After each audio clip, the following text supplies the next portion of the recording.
السلام علیکم ورحمۃ اللہ وبرکاتہ۔ اس دور میں قوالی ایک بڑا مسئلہ ہے۔ بہت سارے لوگ ایسے ہیں جو قوالی کو جائز بتاتے ہیں، بہت سارے لوگ ایسے ہیں جو قوالی کو حرام بتاتے ہیں۔ حضور اعلیٰ حضرت نے مزامیر قوالی کو حرام لکھا ہے۔ مطلقاً قوالی کو حرام نہیں کہا جا سکتا ہے، لیکن مزامیری جو قوالی ہے وہ بالکل حرام ہے۔ شریعت کے دائرے میں جس طرح سے شریعت میں قوالی کا حکم ہے، اگر اس طرح سے قوالی کرائی جاتی ہے، اس طرح سے قوال اگر قوالی پڑھتے ہیں، سننے والے سنتے ہیں، تو وہ جائز ہے۔ اب میں اس قوالی کا ذکر اس ویڈیو میں کیوں کر رہا ہوں؟ مجھے ایک ویڈیو حضور سید ہاشمی میاں صاحب قبلہ کے بیٹے حضور نورانی میاں صاحب کی ملی ہے، ایک ویڈیو جنہوں نے قوالی کے حوالے سے ایک پوڈ کاسٹ میں کچھ کہا ہے۔ اس ویڈیو کو میں آپ کے سامنے پیش کرنے والا ہوں۔ اس ویڈیو کو پورا دیکھیں، پورا دیکھنے کے بعد اپنی رائے کمنٹ میں پیش کر سکتے ہیں۔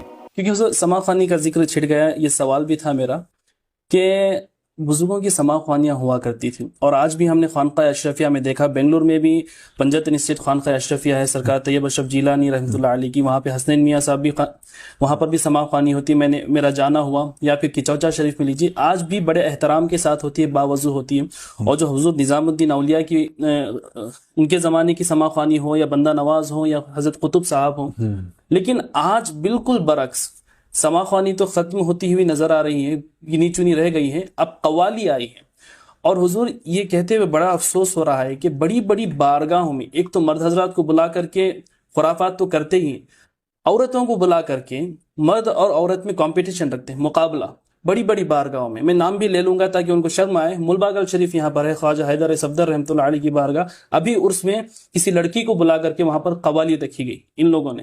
تو حضور اس کے بارے میں کیا ارشاد فرمائیں گے؟ قوالی اور سما دیکھیں، یہ تو کسی بھی طریقے سے اس طرح کی قوالی بالکل جائز نہیں ہے۔ جہاں تک سما کا معاملہ ہے، سما اگر اپنے شرائط کے ساتھ جو بزرگوں کا نے جس کا اہتمام کیا، اگر اس کے حساب سے ہے تو کوئی دقت نہیں ہے، محفلوں میں ہوتی ہے، باوضو لوگ سنیں، با ادب سنیں۔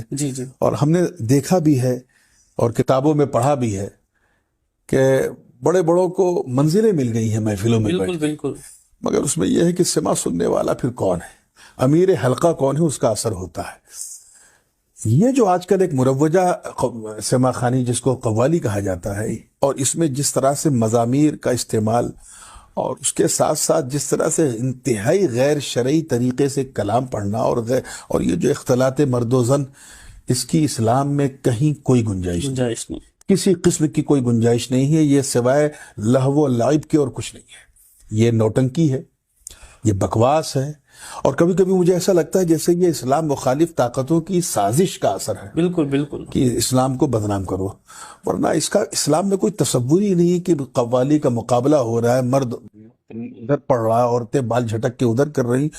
یہ خود اپنے آپ میں ایک ظلم عظیم ہے، اور اگر یہ ظلم عظیم کسی اللہ والے کی بارگاہ میں ہو رہا ہے تب تو شدید ظلم عظیم، بالکل۔ تو یہ تو بالکل صاف طور پہ سمجھنا چاہیے کہ اس سے جتنا بھی ہم کنارہ کش رہیں اتنا بہتر ہے۔ بالکل حق فرمایا۔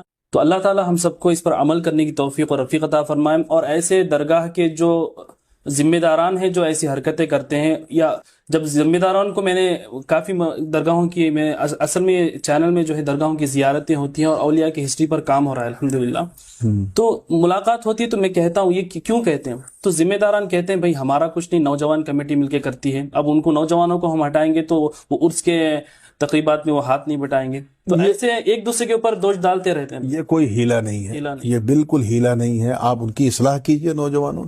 بالکل حق ہے، اللہ ہمیں عمل کی توفیق۔ سید نورانی میاں صاحب کہتے ہیں کہ یہ بالکل بھی جائز نہیں ہے، حرام ہے، بالکل حرام ہے۔ اس طرح کی قوالیاں جو ہیں وہ بالکل بھی حرام ہیں، ٹھیک ہے، جائز نہیں ہے۔ اور مزاروں کا حال آپ لوگ دیکھیں کیا ہو چکا ہے۔ مزار کے اوپر 5 دن کے پروگرام کا ایک پوسٹر بنتا ہے کہ 5 دن پروگرام ہونا ہے، اس میں 1 دن جلسہ رکھا جاتا ہے، باہر سے خطبہ شورا کو بلایا جاتا ہے، لیکن اس کے بعد جب 4 دن آتے ہیں تو 4 دن عرس کے نام پر غنڈئی ہوتی ہے۔ زیادہ پبلک اکٹھی کرنے کے لیے وہاں ایک لڑکی کو بلایا جاتا ہے اور ایک قوال کو بلایا جاتا ہے، پھر وہ اس طرح کی غلاظت اپنی زبان سے نکالتے ہیں، اس اللہ والے کی بارگاہ میں، اس اللہ والے کی چوکھٹ کے دروازے کے سامنے، دیار کے سامنے بیٹھ کر ایسی غلاظت نکالتے ہیں وہ اپنی زبان سے کہ سننے میں شرم آتی ہے، اور وہاں لوگ بیٹھ کر اس قوالی کا مزہ لیتے ہیں، جو کہ مزامیری قوالی ہے، ظاہر سی بات ہے، تو اس کا مزہ لیتے ہیں وہ لوگ۔